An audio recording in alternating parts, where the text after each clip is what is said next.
ಬೆಂಗಳೂರಿನ ಸಂಜಯ್ ನಗರದ ಭೂಪಸಂದ್ರದಲ್ಲಿ ವಿದೇಶಿ ಪ್ರಜೆಗಳು ನೆಲೆಸಿದ್ರು. ಈ ಒಂದು ವಿಚಾರವಾಗಿ ಮಹಿಳೆ ಸೇರಿದಂತೆ 8 ಜನ ವಿದೇಶಿ ಪ್ರಜೆಗಳನ್ನ ಪೊಲೀಸರು ವಶಕ್ಕೆ ಪಡೆದಿದ್ದಾರೆ.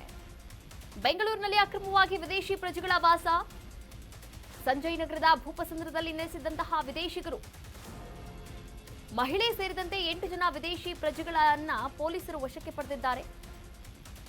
ಕ್ಯಾಮರೂನ್ ದೇಶದ 5 ಜನ, ಸುಡಾನ್ ದೇಶದ 3 ಜನರನ್ನ ವಶಕ್ಕೆ ಪಡೆದಿರುವಂತದ್ದು. ವಿದ್ಯಾರ್ಥಿ ವೀಸಾದ ಬೆಂಗಳೂರಿಗೆ ಬಂದಿದ್ದಂತಹ ವಿದೇಶಿಗರು ಕಳೆದ 3-4 ವರ್ಷಗಳಿಂದ ಬೆಂಗಳೂರಿನಲ್ಲಿ ವಾಸ ಮಾಡ್ತಾ ಇದ್ರು.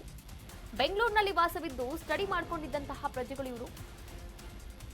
ಇನ್ನು ವೀಸಾ ಅವಧಿ ಮುಗಿದಿದ್ರೂ ಕೂಡ ಅಕ್ರಮವಾಗಿ ನೆಲೆಸಿದ್ದಂತಹ ಆರೋಪದ ಮೇಲೆ ಅವರನ್ನ ವಶಕ್ಕೆ ಪಡೆಯಲಾಗಿದೆ. ವಶಕ್ಕೆ ಪಡೆದು ಎಫ್ಐಆರ್ಒ ಮೂಲಕ ಹಾಜರುಪಡಿಸಲಾಗುತ್ತೆ. ಬಳಿಕ ಅವರವರ ದೇಶಕ್ಕೆ ಕಳಿಸಿಕೊಡಲಿದ್ದಾರೆ ಪೊಲೀಸರು. ಬೆಂಗಳೂರಿನಲ್ಲಿ ಅಕ್ರಮ ನಿವಾಸಿಗಳು ಜಾಸ್ತಿ ಜನ ಇದ್ದಾರೆ. ಅಂದ್ರೆ ವಿದೇಶಿ ಪ್ರಜೆಗಳು ಅಕ್ರಮವಾಗಿ ನೆಲೆಸ್ತಾ ಇರುವಂತಹ ಆರೋಪಗಳು, ಪ್ರಕರಣಗಳು ಇತ್ತೀಚೆಗೆ ನಾವೆಲ್ಲರೂ ಕೂಡ ನೋಡ್ತಾ ಇದ್ವಿ. ಆದ್ರೆ ಇವಾಗ ಸಂಜಯ್ ನಗರದ ಭೂಪಸಂದ್ರದಲ್ಲಿ ಮಹಿಳೆ ಸೇರಿದಂತೆ 8 ಜನ ವಿದೇಶಿ ಪ್ರಜೆಗಳು ನೆಲೆಸಿದ್ದಾರೆ ಎನ್ನುವಂತಹ ಖಚಿತ ಮಾಹಿತಿಯ ಮೇರೆಗೆ ಪೊಲೀಸರು ವಶಕ್ಕೆ ಕೂಡ ಪಡೆದಿರುವಂತಹ ಘಟನೆ ನಡೆದಿರುವಂಥದ್ದು. ನೋಡಿ, ಕ್ಯಾಮರೂನ್ ದೇಶದ 5 ಜನ ಹಾಗೆ ಸುಡಾನ್ ದೇಶದ 3 ಜನರನ್ನ ಕೂಡ ವಶಕ್ಕೆ ಪಡೆಯಲಾಗಿದೆ. ಕಳೆದ 3-4 ವರ್ಷಗಳಿಂದ ಕೂಡ ಬೆಂಗಳೂರಿನಲ್ಲಿ ವಾಸವಾಗಿದ್ರು. ಆದರೆ ಸ್ಟಡಿ ವೀಸಾ ಮಾಡಿಕೊಂಡು ಪ್ರಜೆಗಳು ಇಲ್ಲೇ ಇದ್ರು. ಆದರೆ ಸ್ಟಡಿ ವೀಸಾ ಏನಿತ್ತು, ಆ ಒಂದು ವೀಸಾ ಅವಧಿ ಮುಗಿದಿದ್ರು ಕೂಡ ಅಕ್ರಮವಾಗಿ ನೆಲೆಸಿದ್ರು.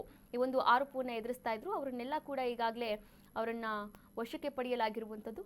ಇನ್ನು ವಿಚಾರಣೆ ಮುಗಿದಂತಹ ಬಳಿಕ ಅವರನ್ನ ಅವರ ದೇಶಕ್ಕೆ ಕಳುಹಿಸಿಕೊಡಲಾಗುತ್ತೆ ಅಂತ ಪೊಲೀಸರು ಕೂಡ ಮಾಹಿತಿಯನ್ನ ನೀಡಿದ್ದಾರೆ.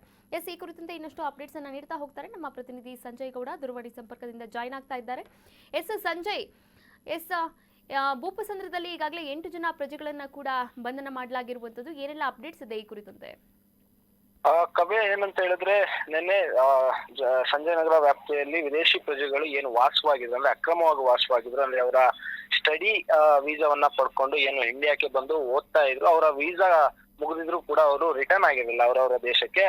ಈ ಒಂದು ಪ್ರಕರಣ ಬೆಳಕಿಗೆ ಬಂದಿರುವಂತದ್ದು. ಅಂದ್ರೆ ಏನು ಡ್ರಗ್, ಅಂದ್ರೆ ವಿದೇಶಿಗರು ಡ್ರಗ್ ಮತ್ತೆ ಗಾಂಜಾ ಈ ಮಾರಾಟವನ್ನ ಬೆಂಗಳೂರಿನಲ್ಲಿ ಮಾಡ್ತಾರೆ ಅನ್ನೋ ಒಂದು ಆರೋಪ ಇದೆ. ಮತ್ತೆ ಆ ವಿಚಾರಕ್ಕೆ ಸಂಬಂಧಪಟ್ಟಾಗೆ ಸಾಕಷ್ಟು ಮಂದಿಯನ್ನ ಅರೆಸ್ಟ್ ಕೂಡ ಪೊಲೀಸರು ಮಾಡಿರುವಂತದ್ದು. ಈ ವಿಚಾರಕ್ಕೆ ಸಂಬಂಧಪಟ್ಟಾಗೆ ಏನು ಕೂಂಬಿಂಗ್ ಅಂತ ಮಾಡ್ತಾರೆ, ಏನು ಬೆಂಗಳೂರಲ್ಲಿ ಕೂಂಬಿಂಗ್ ಅಂತ ಮಾಡುವಂತ ಸಂದರ್ಭದಲ್ಲಿ ಯಾರೆಲ್ಲ ವಿದೇಶಿಗರು ಅಕ್ರಮವಾಗಿ ನೆಲೆಸಿದ್ದಾರೆ, ಮತ್ತೆ ಯಾರೆಲ್ಲ ಆ ವಿದೇಶಿಗರನ್ನ ಅಂದ್ರೆ ಲೈಕ್ ಒಂದು ಮನೆಯನ್ನ ಕೊಡುವಂತ ವಿದೇಶಿಗರಿಗೆ ಮನೆಯನ್ನ ಕೊಟ್ಟು ಅವರು ಆ ಮಾಹಿತಿಯನ್ನ ಪೊಲೀಸರಿಗೆ ಕೊಟ್ಟಿಲ್ಲ. ಇದೆಲ್ಲವನ್ನು ಕೂಡ ಕಳೆದ ತಿಂಗಳಿಂದಲೂ ಕೂಡ ಒಂದಿಷ್ಟು ಕಾರ್ಯಾಚರಣೆಗಳನ್ನ ಮಾಡ್ತಾ ಇರುವಂತದ್ದು. ಅದರಲ್ಲಿ ಈ ಒಂದು ಸಂಜಯ್ ನಗರ ಪ್ರಕರಣ ಕೂಡ ಗೊತ್ತಾಗಿರುವಂತದ್ದು. ಏನು ಕ್ಯಾಮರೂನ್ ದೇಶದ 5 ಮಂದಿ ಹಾಗೆ ಸುಡಾನ್ ದೇಶದ 3 ಜನ ವಶಕ್ಕೆ ಈಗ ಸದ್ಯ ಪಡೆದಿರುವಂತದ್ದು. ಅವರ ಕಳೆದ ವರ್ಷದ 3-4 ವರ್ಷಗಳಿಂದ ಇಲ್ಲಿ ಬೆಂಗಳೂರಿನಲ್ಲಿ ವಾಸ ಇರುವಂತದ್ದು. ಮತ್ತೆ ಅವ್ರ ವೀಸಾ ಕೂಡ ಇಲ್ಲಿ ಮುಗ್ದಿದೆ, ಆದ್ರೂ ಕೂಡ ಏನು ಹೋಗಿಲ್ಲ, ಅಂದ್ರೆ ರಿಟರ್ನ್ ಆಗಿಲ್ಲ ಅವರು ಅವರ ದೇಶಕ್ಕೆ ಅನ್ನೋದು ಕೇಳಿ ಬಂದು ಮತ್ತೆ ಅದು